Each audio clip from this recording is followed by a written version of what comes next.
एक ॿी अहम ख़बर खां मांखे आगाह कई पिया। सेवण मंछर ढंढ में पानी की सतह 110 फुट 8 आरएल ताईं पहुची वियो आहे। 24 कलाकनि दौरान मंछर ढंढ जी पानी की सतह में 1 फुट इजाफ़ो थियो। मंछर ढंढ में पानी की गुंजाइश 130 फुटनि ताईं आहे।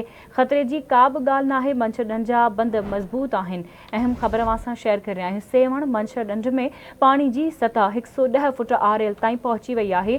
24 कलाकनि दौरान मंछर ढंढ जी पानी की सतह में 1 फुट इजाफ़ो थियो। मंछर ढंढ में पानी की गुंजाइश 130 फुटनि ताईं आहे। आपाशी खाते पारां ॼाणायो वियो त ख़तरे की का भी ॻाल्हि नाहे। मंछर ढंढ जा बंद मज़बूत आहिनि।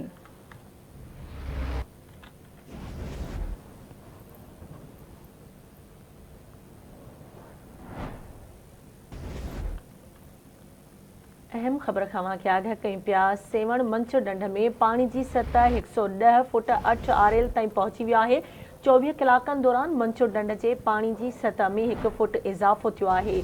मंछर ढंढ में पानी की गुंजाइश 130 फुटनि ताईं पहुची वई आहे। आबपाशी खाते जो चवणु आहे त ख़तरे जी का बि ॻाल्हि नाहे। मंछर ढंढ जा बंद मज़बूत आहिनि। इन हवाले सां तफ़सील मालूम कंदासीं आवाज़ न्यूज़ जे रिपोर्टर गुलशेर बलोच खां। जी गुलशेर, कहिड़ा तफ़सील आहिनि, अपडेट कजो। जी बिल्कुल।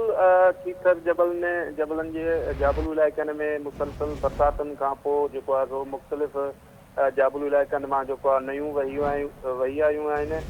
नयूं वही अचण सबब मंछर जे पानी की सतह में इजाफ़ो थी वियो आहे। 24 कलाकनि के अंदर 1 फुट पानी जो इजाफ़ो थी वियो आहे। हिन वक्त मंछर ढंढ जी पानी जेका सतह आहे 110 फुट 8 आरएल ताईं पहुची वियो आहे।